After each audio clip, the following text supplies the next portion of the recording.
Welcome welcome back to the channel. My name is Sarah and today we are going to talk about the April 2025 releases that I have on my radar. I either have these as books to pick up if I see them or e-arcs that I will get to eventually. No promises in April. So we're gonna go straight in, and again, much like last month, I do not have these divided up into sections anymore. It's just all the books I'm interested in, and I am looking at my laptop down here, so if I look away, I am looking at the descriptions. I have them all listed out. So at the top of the list on the 1st, because April does begin on Tuesday, and Tuesdays are usually book release days, scooch over just a little, we have A Drop of Corruption by Robert Jackson Bennett. This is the sequel to, I don't remember the name of the first book. I can see it in my head. This is the sequel to his release from last year. It says, in the canton of Yarrowdale, at the very edge of the Empire's reach, a treasury officer has disappeared into thin air, vanishing from a room within a heavily guarded tower, its doors and windows locked from the inside. The Empire calls on its most brilliant and mercurial detective, the great Anna Delabra. At her side, as always, is her assistant, Denios Cole. So this is following up with the same pair from the first book. Anna is a little bit of a Sherlock Holmes sort of inspired character, where Cole is very much the Watson, and the two of them solve mysteries in this fantasy driven sort of world. It is a magic based world, but with the threat of titans from the sea, and they create new, what's the word I want? They augment, that's it. They create augments and enhancements to their own bodies and flesh and minds with the remnants of these titans. So there is a fantasy element there, but most of these, so far these have just been focusing in on the mysteries that these two investigate. I really enjoyed the first one, The Tainted Cup, that was the name of it. I really enjoyed The Tainted Cup, and I am looking forward to A Drop of Corruption. Next, I have Direct Descendant by Tanya Huff, and I have been reading Tanya Huff since I was small, so I am excited to see something new from her. This cozy horror novel is set in modern-day Toronto. Queer romance with the perfect balance of dark and delightful. We'll see. Generations ago, the founders of the idyllic town of Lake Argin made a deal with a dark force. In exchange for their service, the town will stay prosperous and successful and keep outsiders out. And for generations, it worked out great, until a visitor goes missing and his wealthy family sends an investigator to find him. Now, Cassidy Pruitt, town baker and part-time servant of the dark force, has to contend with a rising army of darkness, a frustrated town, and a very cute private investigator. Sounds lovely. I am excited. I have had this one on my list for a while, and I am very excited to finally push out and get to it this month. On the 8th, we have Wind Weaver by, and I've scrolled too far, Julie Johnson. Now, I do believe I should have a review up for this one sooner rather than later, because technically I'm on the blog tour for this, so this one should have a review coming soon. Fear of magic plagues war-torn Anwin. Halflings like Rhea Fleetwood are killed on sight, but Rhea's execution is interrupted by an unexpected savior, one far more terrifying than her would-be killers, the mysterious and mercenary Commander Scythe. A little on the nose. In the clutches of this new enemy, she finds herself fighting for her life in the barren reaches of the Northlands, yet the farther she gets from home, the more she learns that nothing is as it seems, not her fearsome capture, nor the blight that ravages her dying realm or herself. So we've got the typical female heroine doesn't know her true power situation, but it should be fun. I have The God's Time Forgot by Kelsey Sheridan Gonzalez. Set in Manhattan in 1870, Rua knows two things: her name and that she has no memories. So when the wealthy Harrington family mistakes her for their missing daughter Emma, she goes along with a charade. Is it charade or charade? One of them, hoping for answers about who she really is. As she tries to blend into a society she doesn't remember, she's drawn to a firmly off-limits man, the Lord of Dunor?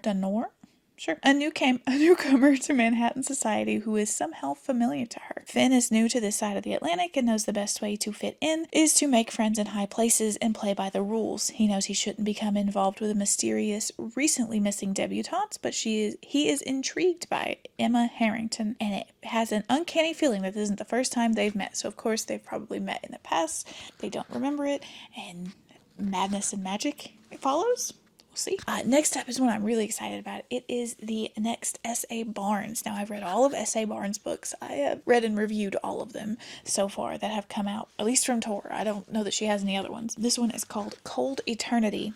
Haley is on the run from an interplanetary political scandal that has a target on her back. She heads for what seems like the perfect place to lay low, a gigantic space barge storing the cryogenically frozen bodies of Earth's most fortunate from more than a century ago. The program, created by a trillionaire tech genius Zale Winfield, is long defunct, and the AI hologram ghoulishly created in the likeness of his 3 adult children are glitchy. This sounds terrifying.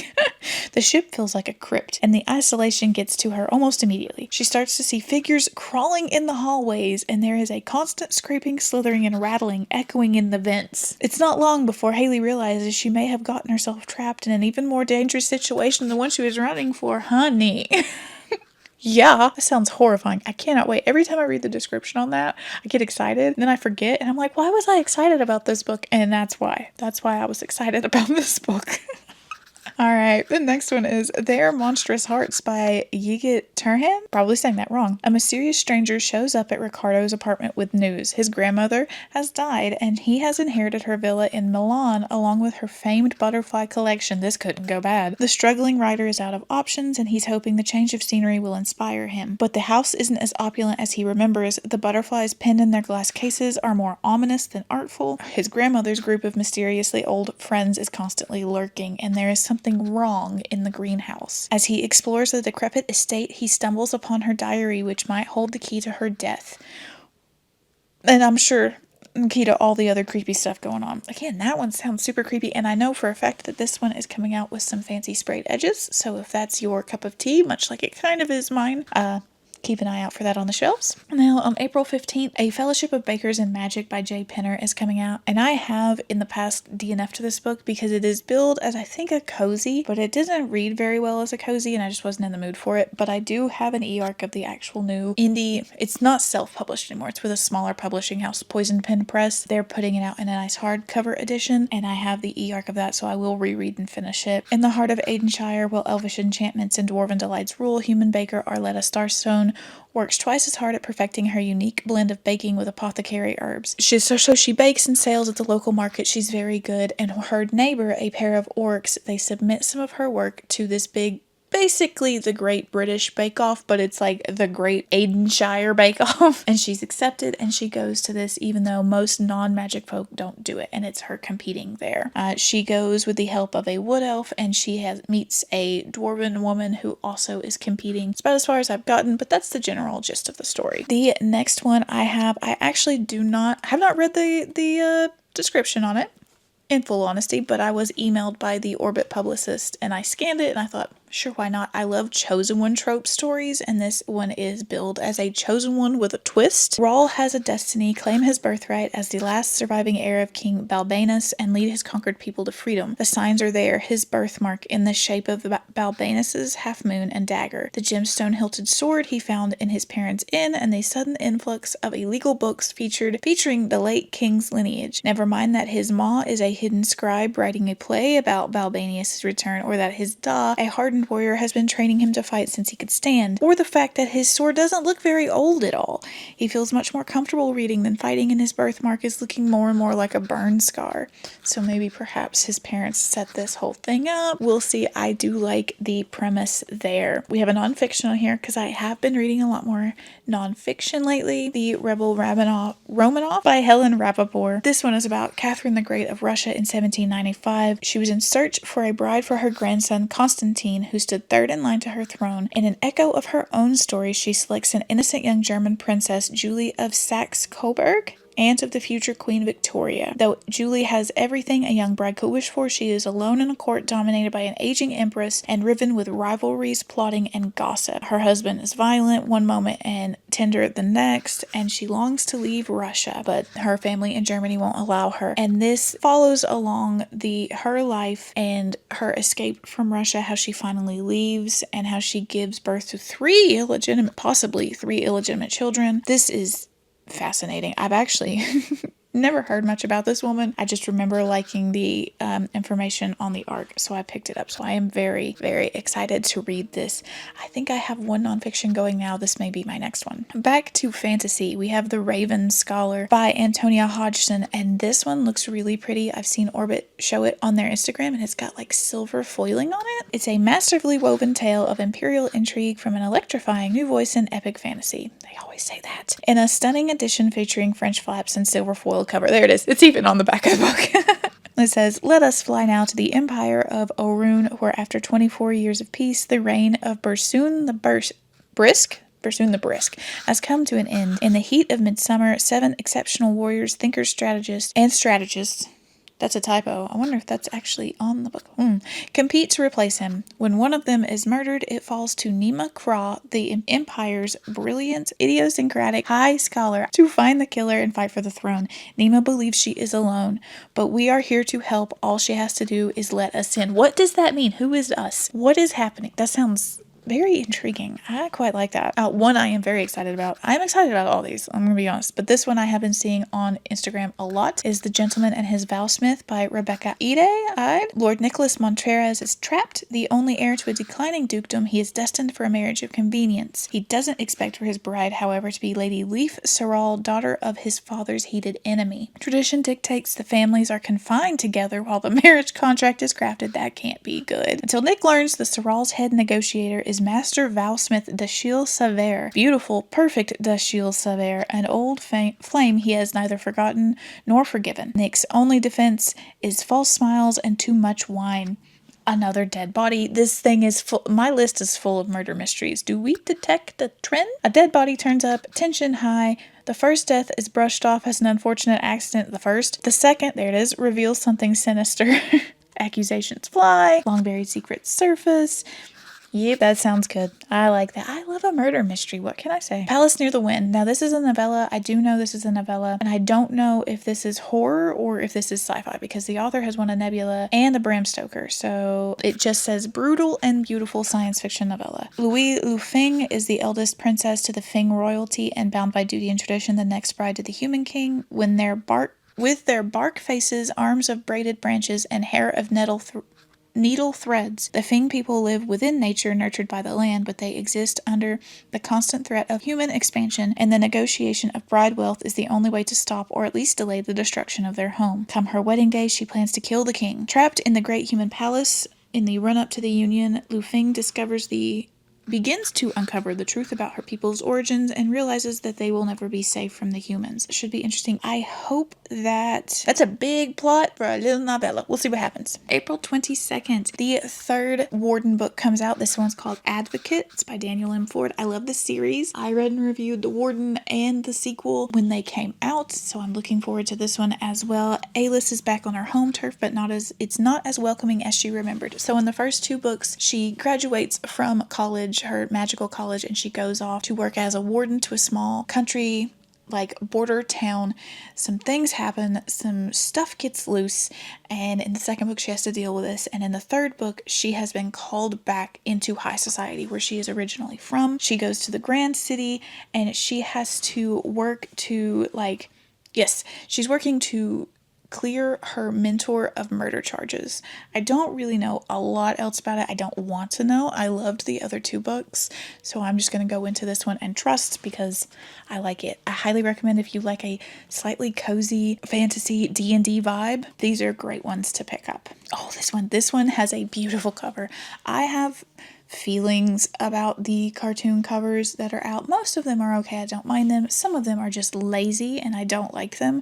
But this one is absolutely stunning. It looks almost of an anime manga style. It's very flowy. The art has a lot of movement to it. I just really like this cover. So I'm very excited about this book. It's called Anywhere You Go by Brittany Morrissey. A small town waitress and a big city Broadway press agent swap homes to escape the messiness of their lives, only to find new purpose and new love. Tatum Ward and Eleanor Chapman lead opposite lives. Tatum's never left her Midwestern hometown, and she resides in a quaint guest cottage on her parents' property while working part-time as a waitress. Eleanor dedicates every waking hour to her high-profile press career, sacrificing personal relationships for professional successes, and save for the occasional hookup to fight off her loneliness. Their lives blow up at the same time, and they need an escape fast. So they switch homes and of course fall in love. It's that classic kind of setup. The description sounds good, but the cover, again, this is a cover read for me. I adore this cover. The next one is another romance, Once Upon You and I by Timothy Janowski. This one is about a young man whose boss flies him out to prep for his daughter's birthday, and at the inn or the location that he's going to go to set up the birthday, he starts to become interested in the inn's owner, who is a grumpy older man. It's like a age gap romance, but it turns out the older man is also his boss's ex-husband, so there is that kind of spice.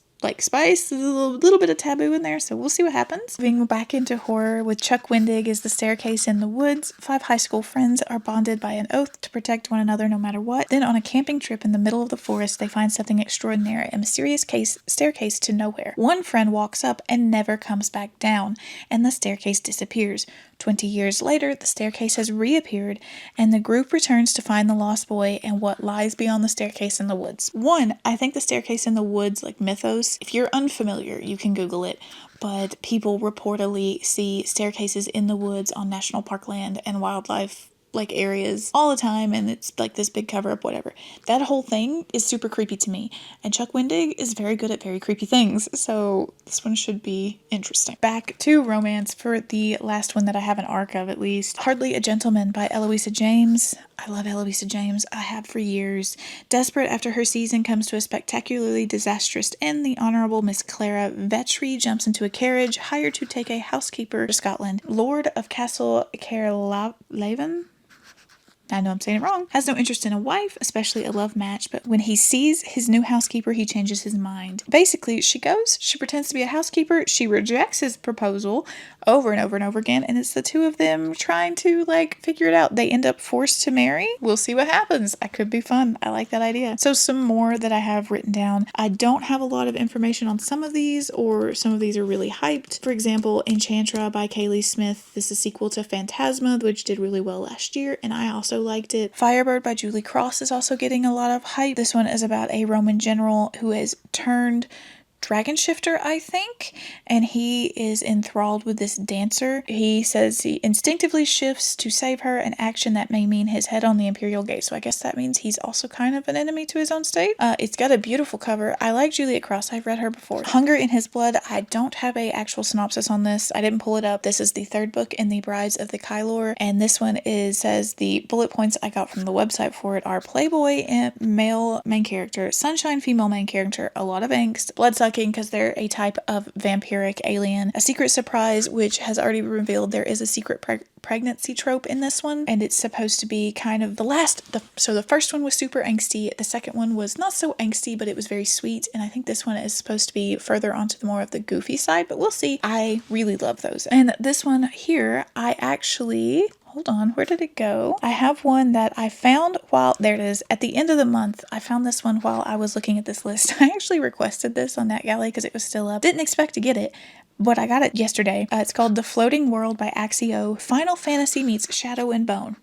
And it has a very video game cover. And I think I saw the cover to the second book. It's already been released, and I love that one too. A romantic fantasy reimagining of the Korean legend of the Celestial Maidens. Sunho lives in the underworld, a land of perpetual darkness. An ex-soldier, he can remember little of his life from before 2 years ago when he woke up alone with only his name and his sword. He does odd jobs to scrape by until he comes across the score of a lifetime, a chest of coins for any mercenary who can hunt down a girl who wields silver light. Meanwhile, far to the east, Ren is a cheerful and spirited acrobat traveling with her adoptive family and performing, but everything changes during one of their festival performances when the village is attacked by a horrific human-like demon. In a moment of fear and rage, she releases a blast of silver light, a power she has kept hidden. Her efforts are not in time to prevent her family from suffering a loss or to save her beloved uncle from being wounded, and I guess the two of them end up traveling in a relationship. We shall see. I love the cover. I'm going to give it a shot. Let's see, what else have I got? This Monster of Mine by Shalina Abiyaskara.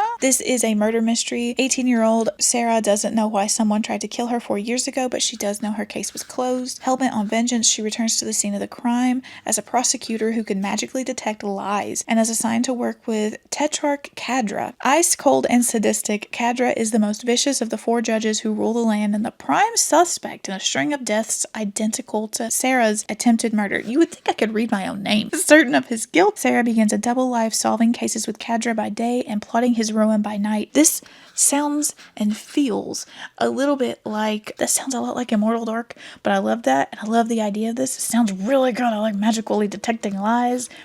Fun. Richard Knack has a new book coming out, if you're familiar. He is a classic fantasy writer. He's been writing dragon books for maybe longer than I've been alive, or a long time, since like the 90s and 80s, I think. Reaper of the Gods is coming out. Morgus the Drake Warrior sought to forge a life for himself on the war-torn continent of Thornhelm, even as he helped the rebellion battle against the elements of the Amorite Empire, whose black-clad soldiers are better known to the world at large as the Wolf Raiders. Yet Morgus, a dragon, he loves dragons, in a humanoid form, now unable through a curse to resume his birth form, has discovered that with the collapse of the Empire, the Wolf Raiders are hardly the only danger to the fragile realm that the rebellion is seeking to build. He says that he has to investigate, and he finds a shadow of something darker and older that is hunting not only the secrets of the old gods, but the gods themselves. So again, I really enjoyed Richard Knack in the past, so I will definitely pick that one up if I see it available anywhere. And finally, the last one I think I'll talk about is 24-Hour Warlock by Shami Stovall. I read and loved the first book in this series last year or the year before, and this is the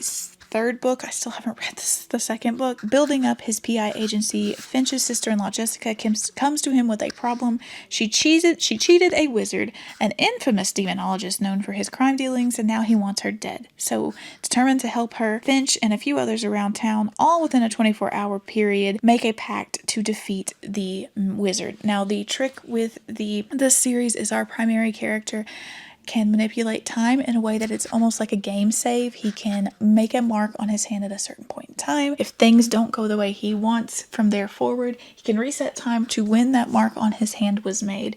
If he doesn't do it right within 24 hours, he can't reset it, and bad things have happened because of that. He lost his brother in the past, and the first book deals with that grief. Sounds great. I'm looking forward to it. But that is it that I have written down here. There is definitely going to be stuff that I missed. Please let me know down below what I have missed, and let me know what you're looking forward to. It's a lot of stuff. April is going to be a very big month for book releases, but I'm looking forward to it. And I'm looking forward to seeing all the books that I want to read and then not having the time to do so. But that's it for me, y'all.